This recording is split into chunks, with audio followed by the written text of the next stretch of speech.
IPL 18వ సీజన్లో Delhi Capitals దూకుడు చూపిస్తోంది. వరుసగా 3వ మ్యాచ్లోనూ గెలిచింది. సీజన్లో హ్యాట్రిక్ కొట్టింది. చెపాక్ ఆతిథ్యం ఇచ్చిన మ్యాచ్లో చెన్నై సూపర్ కింగ్స్ పై చెలరేగిపోయింది.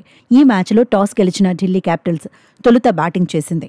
జేక్ ఫ్రేజర్ మెగ్గర్ ఖాతా తెరవకుండానే పెవిలియన్ చేరిన కేఎల్ రాహుల్ నిలకడగా బ్యాటింగ్ చేశాడు.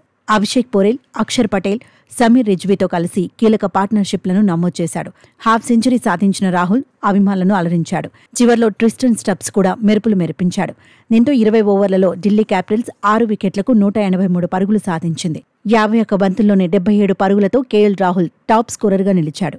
అభిషేక్ పోరెల్ 20 బంతుల్లో 33 పరుగులు కొట్టాడు. ట్రిస్టన్ స్టబ్స్ 12 బంతుల్లో 24 పరుగులతో నాటౌట్గా నిలిచాడు. అక్షర్ పటేల్ 21, సమీర్ రిజ్వీ 20 పరుగులు సాధించారు. ఖలీల్ అహ్మద్ 2 వికెట్లు తీశాడు. జడేజా, నూర్ అహ్మద్, మతీషా పతిరణ ఒక్కో వికెట్ చొప్పున సాధించారు. ఆ తర్వాత 184 పరుగుల టార్గెట్ చేజ్లో చెన్నై సూపర్ కింగ్స్ కు దెబ్బ మీద దెబ్బ తగిలింది. 3 పరుగులే చేసి రచిన్ రవీంద్ర అవుట్ అయ్యాడు. కెప్టెన్ రుతురాజ్ గాయక్వాడ్ కూడా నిరాశపరిచాడు. కాసేపటికే డెవాన్ కాన్వే పెవిలియన్ చేరాడు. దీంతో 41 పరుగులకే చెన్నై సూపర్ కింగ్స్ 3 వికెట్లు కోల్పోయింది. శివం దుబే, రవీంద్ర జడేజా కూడా ఇలా వచ్చి అలా వెళ్లిపారు. అదే సమయంలో చెన్నై సూపర్ కింగ్స్ పై ఢిల్లీ బౌలర్లు ఒత్తిడి పెంచేశారు. ఈ దశలో విజయశంకర్, మహేంద్ర సింగ్ ధోని కూల్గా ఆడారు. డీసీ బౌలర్లపై అటాక్ చేయలేకపోయారు. దీంతో కావాల్సిన రన్ రేట్ పెరిగిపోయింది. చెన్నై సూపర్ కింగ్స్ 20 ఓవర్లలో 5 వికెట్లకు 158 పరుగులు మాత్రమే చేసింది. 5 వికెట్ల తేడాతో చిత్తైంది.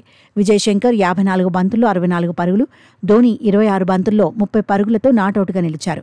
ఢిల్లీ క్యాపిటల్స్ బౌలర్లలో అత్యధికంగా విప్రాజ్ నిగమ్ 2 వికెట్లు సొంతం చేసుకున్నాడు. మిచెల్ స్టార్క్, ముఖేష్ కుమార్, కుల్దీప్ యాదవ్ ఒక్కో వికెట్ సాధించారు. ఆడిన 3 మ్యాచ్లు గెలిచిన ఢిల్లీ క్యాపిటల్స్ 6 పాయింట్లతో టాప్ ప్లేస్లో నిలిచింది. 2 పాయింట్లతో చెన్నై సూపర్ కింగ్స్ 8వ స్థానానికి పడిపోయింది.